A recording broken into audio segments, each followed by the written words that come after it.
Hello, everybody. Welcome to our Soulcast Media live event. If you can see me, you can hear me, give me a thumbs up in the chat just so I know that the audio is working. I'm looking at the comments that are coming in right now, and we literally have people dialed in from all over the world: the Netherlands, Germany, Buffalo, New York, Singapore, Dallas, Ghana. Oh my gosh, we have so many people on this right now.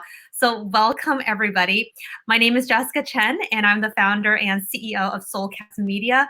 And we are doing our monthly Soulcast Media Live, where we bring in a wonderful communications expert, and we chat about all things communications. Now, before we start, I have to do a really quick shout out to our sponsors for this event. It is Pick2Chart, and they are a fantastic company that you can utilize to build any sort of visual data information for presentations, infographics.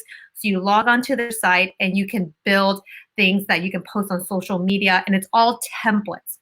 Very easy to use, and over 6 million people have already used Pick2Chart. I've used it myself, and it's a great tool. So I have to thank our sponsors, Pick2Chart, for sponsoring this very important event, communications. So let me introduce my guest, Jeremy Pollack, and I don't even know where to start. You know, Jeremy and I were actually just chatting right before we started this, and your background, Jeremy, is so fantastic. So you're the founder of Pollack Peacebuilding System. You're an anthropologist. You're a conflict resolution consultant. You're a researcher. So you are the expert. You are the person to talk to when it comes to any tricky workplace situations. Now, for those joining this call, you guys all know that that's going to be the conversation Jeremy and I are going to be chatting about today. It's how do you deal with workplace conflict, which inevitably is something that I think all of us face. So Jeremy, you are the expert here on conflict resolution. I'm going to give you a minute or two. Please let the audience know who you are, the work that you do, how you got into this work, so we can learn a little bit more about you. Thanks, Jessica, for having me. Hi, everyone. Good to have you all from all around the world. Like Jessica said, I am the founder of Pollack Peacebuilding Systems. We're nationwide and now actually an international conflict resolution consulting firm working pretty much primarily with organizations around the world, U.S., U.K., Canada, and starting to merge into Australia a little bit if we can. But yeah, my background, I was a coach for many years. I still have a private practice as a coach, and eventually went back to school for anthropology. I was very interested in group conflict and group cooperation. So studied evolutionary anthropology, and then got really interested in, sort of more practical techniques for resolving conflicts and communication. And so I went back to school again for conflict resolution. And now I'm sort of completing my doctorate in psychology, with a focus on social psychology and motivation psychology. So yeah, I'm trying to be an expert. I don't know about the expert, but certainly one of several experts in the field of workplace conflict, and loving to help as much as I can. So one of the reasons why I invited Jeremy here was because you talk so much about conflict resolution. You know a lot of the tips and tricks, which we will get into in today's call. But I think a lot of us in workplaces, and even in a remote workplace, as humans, we will hit some sort of conflict. And I think a lot of us feel stuck in terms of what to do. Now, before I open it into our conversation and discussion, I want everybody on this call to know that this 40 or so minutes, it's for you. My hope is that as Jeremy and I talk, you will be able to walk away with some golden pieces of nuggets, is what I call it, to take away with you if you ever find yourself in a situation that's like a miscommunication, misalignment in communications, or again, when you ever feel conflict in the workplace that you may experience from time to time. What that means is if you have any questions, please throw it in the chat function. Even though Jeremy and I are chatting, I want to make sure that if anybody has any questions that we can answer it for you, because we value your time. We value the fact that you're here. So we want to be able to address any concerns or questions, things that you're experiencing yourself in the workplace. And again, this is going to be about a 40 or so minute chat. It's going to fly by. It usually does. And let's just kind of get started. So Jeremy, one of the first questions that I've been kind of waiting to ask you is, so what are the most common types of conflicts that you see in the workplace, what's generally the context? What are people arguing about? And more importantly, how do people go about resolving it? Those are big questions, and could certainly spend an hour just talking about part of that. It's hard to answer to say there's these sort of there are a lot of common conflicts that we see over and over again in organizations, but I think and certainly things like people not feeling trusted or not trusting others, people not feeling heard or not understanding how to properly hear and recognize and acknowledge someone else. And those are kind of sort of common themes that end up where conflicts emerge. But I think, if we look at it from a baseline level, there's some, human beings have basic psychological needs that need to get satisfied, no matter what kind of relationship we're talking about, whether it's a relationship in a personal life or a professional life or whatever. There's some basic needs that need to get sort of satisfied, or at least felt not threatened or impeded in some way. And those would be, and I usually talk about 6 basic psychological needs. And this is what I work on with some organizations in terms of making sure that their workforce is feeling that these needs are somewhat satisfied, and doing some measurement and figuring out some interventions to help them get satisfied. But, so safety is number one. And I'm going to talk about psychological safety, being able to be oneself authentically without the fear of retaliation or the fear of shame or something like that. So that's psychological safety is really important. Autonomy is another one that's really important. Feeling that you have enough autonomy where you have some agency and control in the way that you work, and feeling like your input is also being valued in some way, and when decisions are being made that affect you. So that's autonomy. Identity, so feeling that your identity, both as a human being, a social group member, like parts of my social identity, also my work identity, do I feel like I'm competent in what I do, and am I being recognized for that competency, and that sort of thing. Feeling connected to people, feeling that you're making progress is another one, and then feeling stimulated, feeling like you're being challenged in a positive way. So those 6 basic psychological needs need to be fulfilled. And a lot of times when we see conflict, it's because one or more of those needs are essentially being perceived, at least, as being threatened or impeded in some way. And that's kind of where I want to get to, is like, what if we do some analysis, what are the basic needs or values or goals that feel like they're being threatened, and how do we start to mitigate that perception of threat? So then that's the question. How do you? So now know about those needs that you're talking about, psychological safety, autonomy, but we know that, but how do you translate that into the working world to ensure that managers, for example, are making their employee, their teams feel safe, for example? Yeah, well, certainly there's some best practices. For instance, doing regular one-on-ones, and where those one-on-ones are focused on employee experience, as opposed to just giving some sort of critical feedback. Because a lot of times people, number one, what I run into a lot is people are not doing regular one-on-ones. Like, you should be doing a monthly one-on-one with your direct reports. If you have a large staff of direct reports, try to do a quarterly one-on-one with Stu. But have those one-on-ones not be some sort of like performance review or something like that. But those one-on-ones are really about employee experience. What are you experiencing? What do you need from me as your leader? What do you need from the organization? What could we be doing better for you? Those are what those one-on-ones are about typically, so that we gauge employee experience. We figure out, what is it that these people need? What is it that our direct reports, our employees, et cetera, what do they need to feel that their needs are getting satisfied, that their goals are being met? Where do they want to go? Where do they see themselves going? Are we supporting you in that? Do you feel like you need more support? So those kinds of questions are really important. That's one certainly important best practice, because it's a form of like data collection, of like collecting information from our workforce to see what's going on, what are they experiencing, and what do they need. So for those so for those joining right now, I just want to do a really quick introduction. So I have Jeremy here, who, honestly, I can't say, it's like a conflict resolution expert. He knows how to, deal with people who are experiencing conflict in the workplace. Now, right now, we actually have over 100 people who are joining in and tuning in live.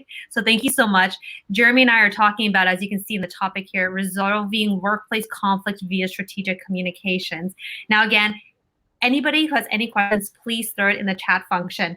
So Jeremy, one of the things that I feel that I hear a lot, because I do a lot of communications work, is people don't know how to deal with micromanagers, and that is what causes a lot of conflict. And perhaps that goes into one of the needs of like the trust, the psychological safety of having, that you just have to trust that I can do the work, that kind of stuff. But how can people deal with managers who are so micromanaging their work that they just don't feel like they have that freedom to truly do the best work? I think anytime you're experiencing a challenge or a conflict with someone, it's important to have a conversation. If you are working at a place where, for instance, you don't feel safe to have a conversation, or they're not open to having that conversation, I think if you've attempted it and it doesn't go well, or they're not available for it, you've got to decide whether that's the right place for you. If they are open to it and you're just not sure how to have that conversation, I think it's important to, whenever we're giving feedback on behavior, so we're having these conversations about like someone's doing something that I don't like, whether it's my supervisor's micromanaging me, or my direct reports doing something that I think is insubordinate or something like that. Any conversation we're going to have in terms of giving each other feedback on our behavior, I think what we need to do is we need to separate out the behavior and be very specific about what the behavior is, and our judgments or interpretations or assumptions about it. And we need to leave that aside for a moment. And we could talk about those, but we need to really leave those aside and just address the behavior. So if I was going to talk to someone about micromanaging me, I might have a conversation along the lines of, listen, when you, and I'll give a specific behavior, when you review every single part of my presentation, and you want to go through every single piece of the outline, it starts to make me feel like, or I start to feel like, that I'm not being trusted, and that maybe I'm not competent to do the work. And I don't know if that's what you think, but that's how it feels to me. So do you trust me to do the work? Do you believe that I'm competent? And so if what I'm doing is I'm trying to separate out their behavior from my interpretation of it, and giving them a chance to address the interpretation, to say, oh, well, that's not, no, I do think you're competent, I do, but here's why. And then they can reinterpret it for me. They can explain why they do it. And hopefully I can get some reassurance, like, hey, I do think you're competent, I do trust you. And if they don't trust you, if they don't think you're competent, then okay, A, why do you want me in this role? And B, what do you think I need to do to show you that I'm competent and gain your trust, or something along those lines? But if they do trust you and they're competent, and they're not even aware that they're kind of doing things that feel micromanaging to you, number one, separating those two things out, behavior from interpretation, it might enlighten you to go, oh, when he does that, or when she does that, it doesn't mean that she's not trusting me. She's just afraid because of this, or her own personal reasons, or whatever it is. And so I can kind of work with that a little bit more. It takes the sort of charge away from it. But we can also start to talk about, okay, what can we do differently collaboratively that wouldn't feel so micromanaging to me, but also would get your needs met as well? Because it's a collaborative process of solution building here. I don't want to be micromanaged, certainly, but you also want to feel like you can trust this process, because it'll reflect badly on you if it doesn't go right, and that kind of thing. So how do we mitigate both of those threats, essentially? How do we collaborate here on a solution? So it sounds like, to even engage in a conversation like that with your manager who is being quite micromanaging, you also have to be hyper aware and very prescriptive almost of giving examples of things that they did specifically, not just that one time. It has to be maybe even last week when I sent you that presentation deck. And then I think that's probably pretty key, right? You have to be able to bring them back, paint that picture so they know exactly the moment you're talking about. And then you can express how it made you feel. Is that pretty much what you're saying? Absolutely. I'm sorry about the noise in the background if there's some hammering or something. They're doing construction on my office building. So there's some best practices about giving feedback to each other, to anyone, whether it's at work life or in personal life. But certainly one of them is timeliness. So being able to give feedback on someone's behavior in a timely fashion. Don't wait 2 months, 3 months. Do it as quickly as possible. You might need a few days to process what you think about it and how you felt about it, but as quickly as possible, give them the example and tell them when it happened or when you saw it happen. Be very specific, and be very specific about the behavior. You kind of alluded to this. Don't be abstract about your appraisal of their behavior. Don't be like, hey, you're rude a lot of the time. That's too abstract. Give them a specific behavior without the judgment of rudeness. Hey, when you interrupted me yesterday at the meeting, when I was saying that one thing and then you kind of talked over me and you gave your example, that seems to me like I'm not my input's not being valued, or whatever the interpretation is. So it's important to be very specific and very timely. Absolutely. So being specific, being timely is probably the most important thing when you're trying to resolve a tricky situation or perhaps this tricky dynamic that you have with a person. Now, backing up a little bit, because I feel like we have to talk about, many people are afraid of even trying to resolve conflict because nobody wants to be in these tricky conversations. It doesn't make anybody feel good necessarily. It's a sensitive conversation. So my question is, how does one person even develop the courage to even want to try to approach sensitive conversations such as these? So it's a good question. Again, sorry for the noise. Let me know if it gets too bad. Maybe I can move somewhere. So it's not bad, don't worry. Okay. One thing that's really important is preventatively building up the trust bank. So if I'm working with someone who I'm only giving feedback to them when it's like negative or constructive or critical feedback, and I'm never giving them any positive feedback, the bank of trust is very low. And so anytime I give them something, anytime I tell them, hey, you're doing something that's not really sitting well with me, essentially, it's going to feel like a hostile act. It's going to feel like all this person wants to do is get on me about stuff, find what I'm doing wrong. They never tell me I'm doing anything right, and that's a problem. So really, if you're going to have a productive, positive relationship with someone, you need to fill up that trust bank. And I would suggest that as often as possible, once, twice a week, giving someone some positive feedback. And again, being timely about it, being specific about it if you can. Saying, hey, you're doing an amazing job. That's great. But if you could say, hey, the way that you filled out that report yesterday, and that particular line especially, like the way that read, awesome job. So it's very specific about it. And if you do that regularly, you fill up this bank of like, I feel trusted with this person. And then eventually when something happens and you have to give them feedback, you have to have that difficult conversation, you've got that relationship, that rapport, that trust, that it allows for some critical feedback without feeling like this person's attacking me or trying to get me in trouble or jumping down my throat or something like that. So that's really important, I think, to having these kind of conversations. The other thing is sometimes I'll work with people that are saying, my manager or my employee right here, so difficult to give feedback to, because every time I give them feedback, every time I say, hey, this isn't working for me, they get so defensive, or they just check out. They don't want to deal with it at all. Nothing ever happens, and I can't give them feedback. So I'm just going to like suck it up and deal with it, and that's a problem, right? So one thing that I would say is, how can you sit down with that person and without giving feedback, just ask them, what would be the right way to talk to you about things without making you defensive? Because I noticed that, when we talk about stuff and I've given you some feedback in the past or brought something up with you, it doesn't go the way that I was hoping it would. It always kind of ends up like with us kind of, there's some tension, and I don't want to have tension with you. I really like working with you, but I gotta figure out how to talk to you about this stuff. What's the right way to do it? Or when, or how, so getting them to collaborate on and giving you some ideas on how they would like to receive feedback. And then starting from there and trying to work within that. These types of conversations are not easy.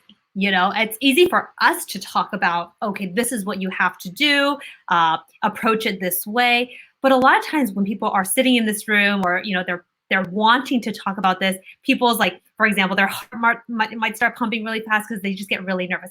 And I get it. These are not easy conversations to have, but it sounds like people just have to kind of break through that mental barrier, that struggle of like, oh, this is awkward, and just have these, like you're saying, honest conversations. And again, I know because workplaces can be very tricky, but I think approach is, we kind of talked about approach already, but approach is very important. Being completely honest, like, I have noticed that, perhaps we've been, in this kind of like tricky situation recently, or we've just been having a lot of miscommunications recently. And I just really want us to address it so we can clear the air. right? Even though that can sound so simple to say, I know it can be very difficult for a lot of people to say, to engage in such pure, honest conversations in the workplace.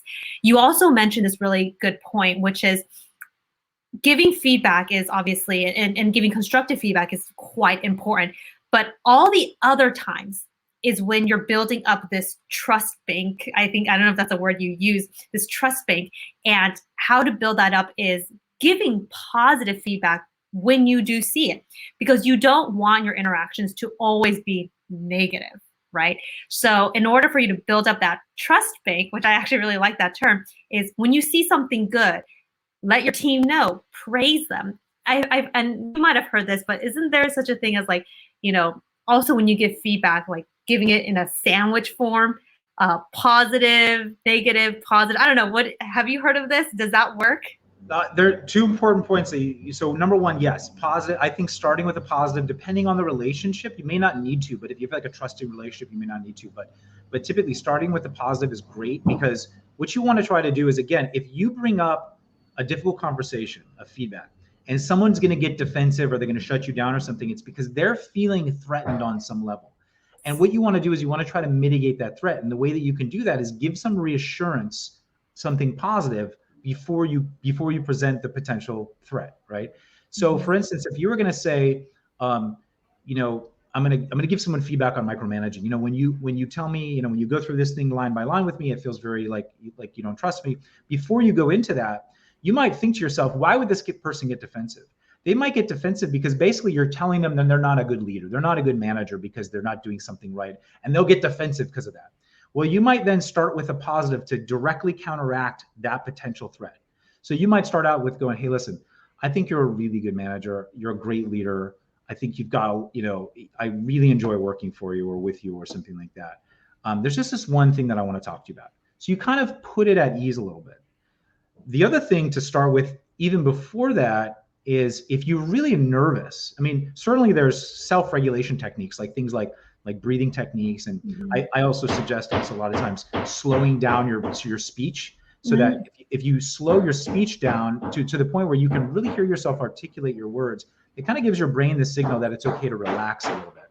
And so that's another technique. Mindful speaking, mindful breathing are some things.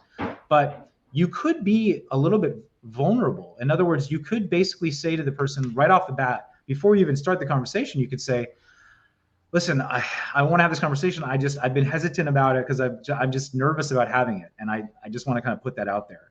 And that sometimes lowers people's defenses too, of like, don't be nervous. It's okay. We can have this. No reason to be nervous, because if someone sees that you're being vulnerable or nervous in that moment and you kind of acknowledge it, then they can kind of relax too and be like, okay, this person's nervous. I'm a little bit uncomfortable. They're uncomfortable. It puts us on a level playing field. Yeah. So and I think that's a really good thing. And it's almost like you're setting people's expectations, right?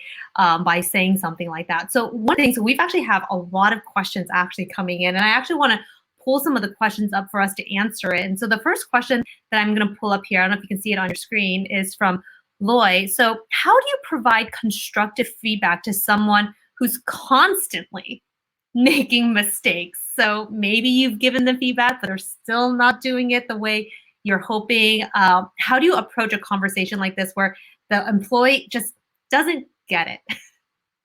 Well, that's a good point. So do they get it? So that's number one, is are we both clear on what the expectations are? Because what I'm perceiving as a mistake, they might not be perceiving, or there might be some confusion here. So number one, let's set expectations right off the bat. What do I mean about mistake, and what does that look like? If they're clear on it, they understand. Are they acknowledging that they're making mistakes? And if so, how can you support them in improving? If they're unwilling to acknowledge it, no, I'm not doing this wrong. You said this, and this is what I'm doing, and that kind of thing. Then maybe it's time to reset expectations. Maybe it's time to get even more specific or granular about what those expectations are, exactly what a mistake looks like. But so it depends on what the scenario is, but certainly setting expectations correctly, making sure you both understand and are aligned on the idea of like what is a mistake, and then if they continue to make mistakes, it might take a lot of work. If you want to keep this person on, if you believe they're in the right role, even though they're making mistakes, what can you do to work with them to support them? And you can ask them, what do you think you need to start doing this, to start improving, or to start, doing this in a way that you're not making so many mistakes. So you could ask them. I always say collaborate on solutions with someone. If you're finding a problem, ask them, what do you think we ought to do? Here's some ideas that I have. What do you think about those? Can we do this? And like create some solutions and create some accountability with someone. Collaborate on those accountability measures. But if you say like this person's making a mistake, they're not the right person for the job, then I would ask, well, why are they in that position? Is it now like just a legal thing? Do you feel bad? You don't want to fire them, or is it a legal thing? You can't fire them because you can't let them go. You can't transition them to somewhere else because there's no other room for them. It's like, what's making you keep this person in, and are the costs of potentially letting that person go or transitioning them somewhere else, are the costs associated with that, do those outweigh the costs of keeping this person in and continuing to make mistakes? And you got to do a little bit of a cost benefit analysis here, because in some cases it's like, we don't want a lawsuit, so we're not going to let this person go. But at the end of the day, what is it costing you to keep them on? That's an important thing. A lot of people discount that. Right. Which actually brings me to another question that I want to put from one of our audience members, which is actually a very great question. And I think we can kind of interpret it in a few ways, but this is from Steve. How do you know if someone is capable of engaging in conflict respectfully? It's kind of a broad question, I actually would say, and I'm going to kind of just hand it over to you of how, maybe it's like, how do you know if you're capable of handling conflict? How do you know if the other person is good at handling conflict respectfully? What are your thoughts on this question and how you would interpret it? I'm wondering, do they, if you mean, is someone willing to come to the table in good faith? Meaning, when they actually come into a process of resolving a conflict, whether that's a feedback session or a one-on-one or whatever that is, are they doing it in a spirit of good faith? Do they actually have a hope that you can resolve the conflict? Are they being honest in that conversation and that sort of thing? So how do you know if someone's in good faith and being honest? Number one, ask, right? So we have to ask. And if you have concerns, I would say you can bring those up. I'm concerned that because of our experience in the past, because of the last time we tried this, et cetera, I'm concerned that this conversation isn't going to be effective because you don't really, because maybe you don't have hope that we can resolve this. And then you can say, like, I have hope. Do you have any hope that we can do this? Would you be willing to try this? Would you be willing to take some steps with me and figure this out and try to work on this? Are you willing to do that? And then creating some accountability around it. And then I would say, the best thing you can do is, after you ask, is create a solution, collaborate with them on a solution, and try it out and see if it works. And then you'll know pretty quickly whether they're actually putting effort into it or not. So right now, I'm going to do a quick pause. We have over 130 of you guys joining in on this call. I'm here with my friend Jeremy, and we're talking about how to resolve workplace conflict. If anybody has any questions, please throw it in the chat, because we're going to try to answer your questions if you have it. Now, one of the things that I think happens a lot in conflicts is people start to get angry. People perhaps start to raise their voices. And then it becomes this shouting match. No one's listening to each other. I mean, that's conflict in many ways. So how do you, as a good communicator, strategic communicator, I should say, avoid that from happening? Or if it does start to escalate, how do you de-escalate the situation to make sure everyone's getting back on the track of resolving problems?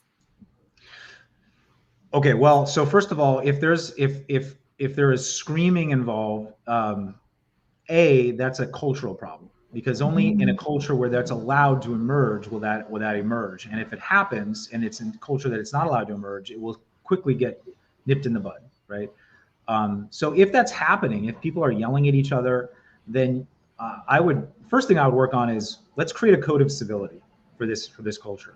And we're going to sit down and we're going to collaborate with whoever's going to be involved, and whoever's going to be sort of supposed to be adhering to this, and we're going to figure out, what do we all believe this culture should be? And we're going to create a document. Everybody's going to sign it, and we're going to all agree that this is how we're going to act. And then there's going to be some accountability around this. So that's important. And if as a leader, I mean, as from leadership, it has to come down from leadership. If people are going outside the boundaries of your code of conduct or your code of civility, i.e. screaming at each other in the office, that needs to get addressed right away. And a lot of times people are yelling because they're not feeling heard. Now that doesn't mean that they're not getting heard. They're not perceiving that they're getting heard. So they need to raise their voice so that they can be heard. And that sometimes comes from their own personal history. That's how they learn to communicate. Typically that's how it is. I mean, most people don't yell unless they learn to yell, growing up essentially. So how do you get people to feel heard? I mean, when you in de-escalation training, it's a little bit different than conflict resolution. In de-escalation training, it's very much about making sure people feel heard and that you in that moment are also making their concerns and their goals as important to you as it is to them. So making sure that that is really concerning, you're right, or I want that for you too, that's really important to me too. I essentially become your partner. You're an agent of yours. I become your partner instead of your opponent. And I have to get that perception across that I'm your partner rather than your opponent. The minute I'm your opponent, you can yell and get defensive, etc. If I can get your perception to change, hey, no, I'm on your team with this. I agree. That's important. You're absolutely right. And sometimes you will do reflective listening where I'm repeating back or paraphrasing back what they're saying so that they do feel like they're getting heard. And that typically calms people down to the point where they can stop raising their voice, etc. If you've got two people raising their voices, then essentially nobody's getting heard, nobody's feeling heard, and it's going to escalate from there, and that's a cultural problem. So I do think that kind of situation stems from the top down. Leadership needs to take control of the culture. It sounds like there's a lot of self-awareness too that goes into making sure that conversations are being as productive as possible, right?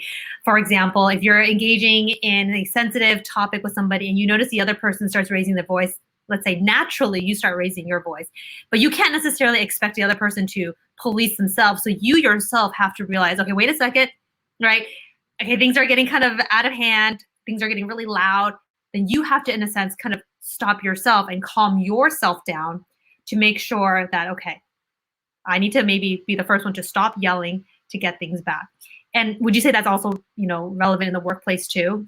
I mean, it sounds like a lot of this is going to be, I know you do you do some family work too, but I feel like this is also very similar to workplace because things can get pretty tricky at work as well. Yeah, again, it's like, what's the culture of this family versus what's the culture of this organization? If the culture is a yelling culture, people are going to yell, but that's not a very healthy culture typically, because people usually get defensive and then you can't hear each other when you yell. And conflict resolution is all about listening and hearing each other and making sure each other feel heard, and then you can sort of collaborate on how to solve things. But it's when someone is triggered enough to start yelling or to start raising their voice and really getting intense, it's pretty tough for them to calm themselves back down. So certainly self-awareness, self-regulation, emotional self-management techniques are really important. But if you're, let's say, for instance, facing someone who's raising their voice, essentially they're not getting or feeling they're getting heard, and they have to raise their voice, or they're very frustrated and what they're saying is not being taken or registered, or there's no consequences to what they're saying, and they just don't feel like they matter at all, so they're super escalated. You can take it on yourself, and I call this being generous with your heart, because sometimes it takes a concession. It takes being generous. I know you want to get defensive. I know you want to raise your voice too. I know this person's pissing you off. But if you want this conflict to be resolved or at least de-escalated, and you don't want this relationship to completely blow up, if you actually are interested in having this relationship and having a healthy, hopefully trusting relationship, then make the first concession. Step across the line. Be generous in some way. And what that means is you've got to not raise your voice too. And when you're hearing what they're saying, you start repeating back to them what you're hearing in a non-condescending way, but paraphrasing it back. So they start recognizing, wait a minute, this person is hearing me. When you do that, I mean, it's very tough for people to continue yelling when someone else remains calm and they're repeating back what they're hearing, because they're essentially getting heard finally. They finally feel, hopefully they're registering that it's getting heard. Whatever you do, don't start yelling back, because that's just going to escalate everything and you're not going to get anywhere. So at the very least, you could just be quiet and just listen and just say, I understand, and it sounds really frustrating. I'm really sorry you're experiencing this. This is not my intention. whatever it is. Yeah, it's so hard, right? Because as humans, we have emotions. We tend to just react versus thoughtfully respond, especially in tricky situations. I want to pull up one other question that we have, and this is a really interesting one. It's from Marina. What do you do when an employee starts crying in an unpleasant conversation? And it's no surprise. I mean, a lot of times people get quite emotional because it's, again, tricky. What are your thoughts? And how do you deal with a situation like that where, somebody starts crying? What do you do? What do you say? Any thoughts on that, Jeremy? So for me, so for someone with a background in psychology who's used to being in sort of sessions with people or used to being in very tricky situations, you can address the emotions of, essentially you're putting aside the topic of the conversation for a moment, and you can just be there for the person and just care for the person and say, it's okay to tell me what's going in through your head right now. Like, what are you experiencing? What are you thinking? What's going on? Like, let's just put this whole conversation aside for a second. I'm just gonna sit here and just be a caring person towards this person. Now, you might not feel comfortable with that because whether you don't have the training or whether you just don't feel comfortable with that dynamic or something. So, at the very least, you might want to pause the conversation, because that person in that moment, when you're escalated to the point where either you're breaking down emotionally or you're blowing up emotionally, you're in an escalated situation to the point where you might not be able to have an effective conversation. So if you can be there for the person and say, what's going on? Tell me what's going on. Let's just drop this conversation. You just tell me what's happening for you right now. If you're not comfortable with that, then I would say, something like, I can see this is really, really emotional, and I understand why. And maybe we should pick this up tomorrow. Maybe, would you like that? Would you rather pick this up later, maybe tomorrow or like in a couple hours or something? Would that be easier? And what would be easier? Should we meet here again, or should we go to coffee and talk about this, or, so something like that, like pausing and giving a timeline for when we can re-engage around this.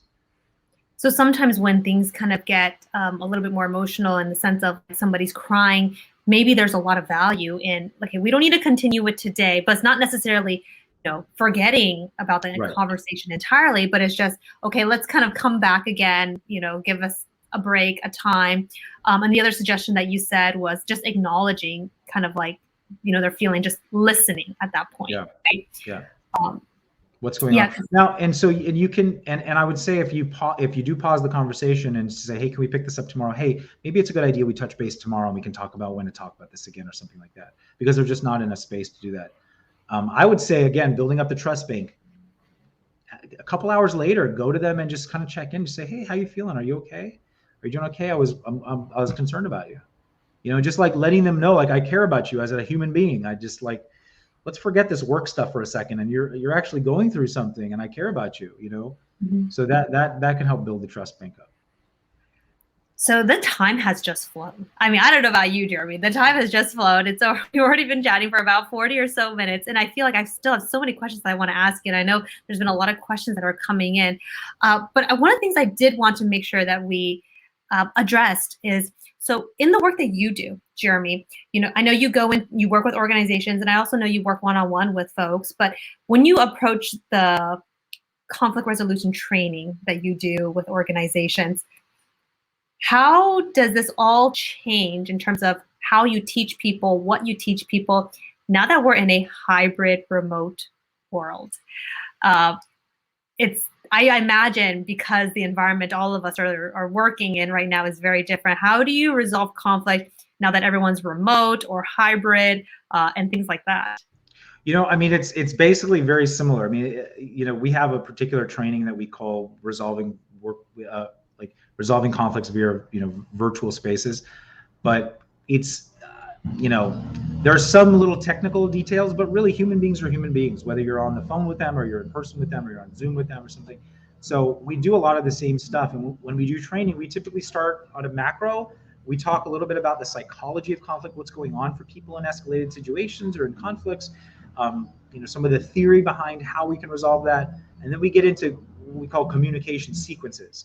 So usually I like to have acronyms, and we usually have like a step-by-step sequence. Like, hey, if you're going to give feedback, use this sequence. If you're receiving feedback and you want to respond effectively, use this sequence.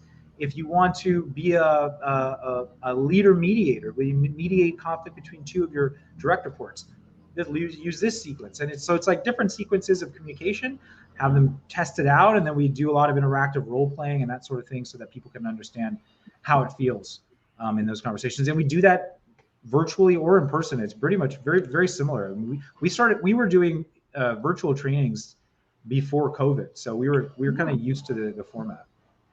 So you're saying it really doesn't change too much because, like you said, in the end, we're all people, whether we're sitting behind a computer or in person. Is there any, so for those who, first of all, thank you everybody for staying on this call, but is there anything that you would want to offer to folks in terms of tidbits? Anything that they can kind of walk away with right now of things that can be really easy to apply, easy to keep in mind, even something that people can just write down on a Post-it note to always remind themselves, okay, conflict in the workplace, think about this or do this, or anything that you want to share. I'll share two things that I think are important for resolving conflicts in general, both at work and at home. Number one, separate behavior from interpretation. So when there's someone doing something and they did something that's a problem for you and you want to talk to them about it, try to separate out the behavior, specific behavior, without your interpretation or judgments about it. And you can put your interpretations and judgments over here. And so when you go to them and talk to them about it, you talk about their behavior with them.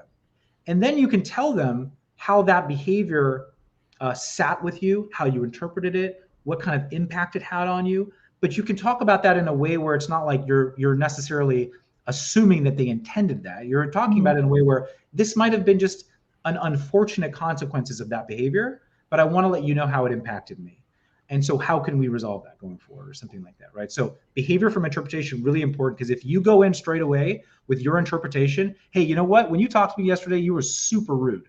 You go in something like that where you just give them an appraisal of their behavior right off the bat, their defenses are going right up, right? And it's walled off, and there will be no solution. It'll just be like, well, here's why you're wrong, and then just rejection and dismissal and all that stuff. So start for specific behavior without judgment, bring interpretation in separately. That's number one. Number two is I tend to think of conflict resolution in two major buckets. The first bucket is care, and the second bucket is solution. And if you want to resolve conflicts with someone, if you want to talk about a difficult topic with someone, etc., make sure you do what you can to care for the individual first. And what does care mean? It means listening. It means reassuring them if you need to. It means explaining, being very transparent about what your behavior was about or what your expectations are, whatever it is, like being very caring first, and then getting into solution. If you go straight to solution, someone says something to you, hey, I had a problem with what you did yesterday. And you go, okay, well, how do we solve it? If you go straight to that, it usually ends up people not feeling heard. They don't feel like they got through to you. Like, did you really understand what the problem was? You're just trying to solve it. A lot of times we need to care first. So that means I'm going to listen. I'm going to paraphrase back what I heard. I'm going to make sure I heard correctly. Okay, that I'm sorry that you experienced that. You're right. I can see how that came off that way.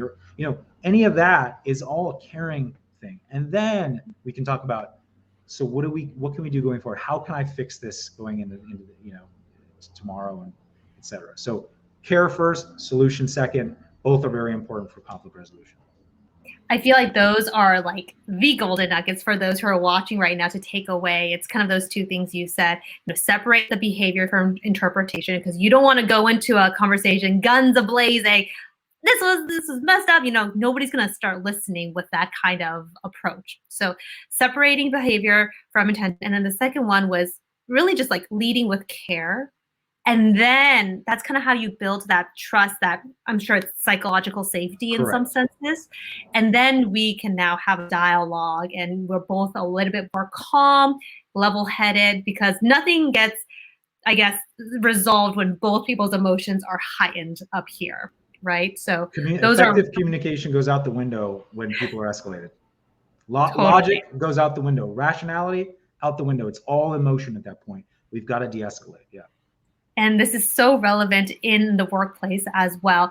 Now, one last question, Jeremy. I feel like this should be a 2-hour session, honestly. But one last question. So, a lot of the work that we do here is communications in terms of like the public speaking aspect. But we talk a lot in my world about your tone, right? How do you, your tone and being mindful of your tone, as well as body language, because that also goes into it. Any tidbits that you want to share in terms of how people should be mindful of their tone when they're engaging in these conversations, and even body language, if you have anything to add to it?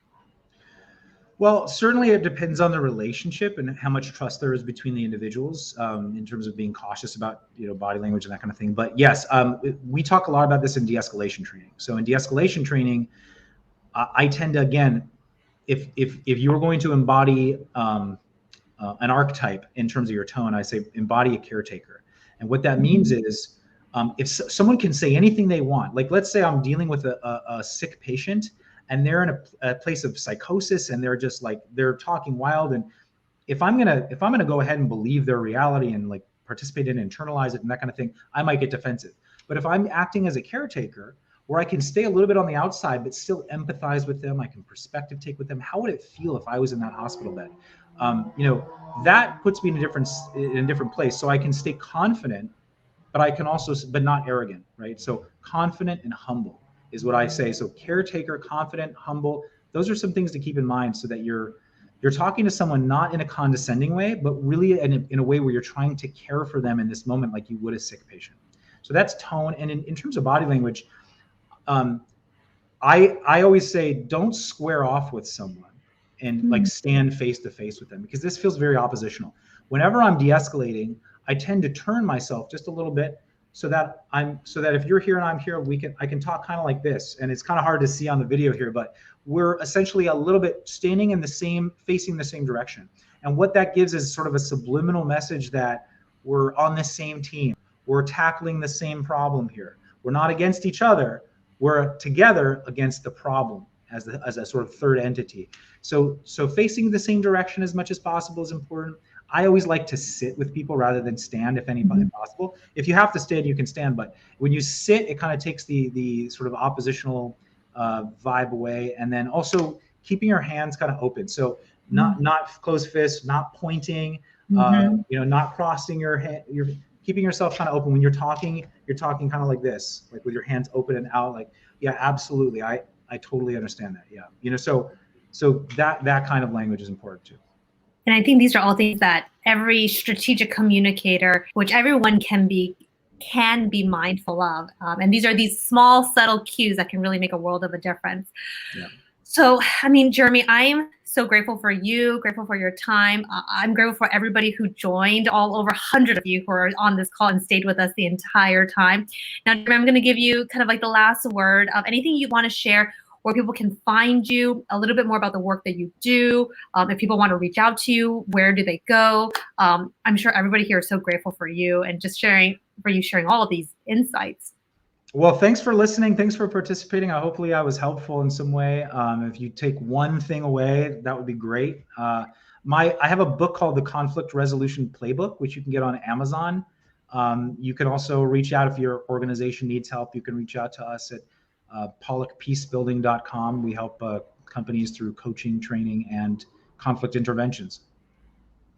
So again, thank you so much, Jeremy, and thank you everybody who stayed on this call. Hopefully everybody, again, was able to take away one or two tidbits of information on how to resolve conflict in the workplace. Just to kind of sum it all up, I have to thank our sponsors again, Pick2Chart, for sponsoring this event. Without you guys, we wouldn't be able to put on an event like this. We really appreciate sponsors like Pick2Chart. And we are going to be holding these Soulcast Media live events. We're aiming for actually trying to do these twice a month, and we bring in exceptional experts like Jeremy to talk about their world of communications and kind of the things that they deal with, advice that they can share with us. So if you haven't already, be sure to join our email list on soulcastmedia.com, because that's how we notify all you guys of our upcoming communications events.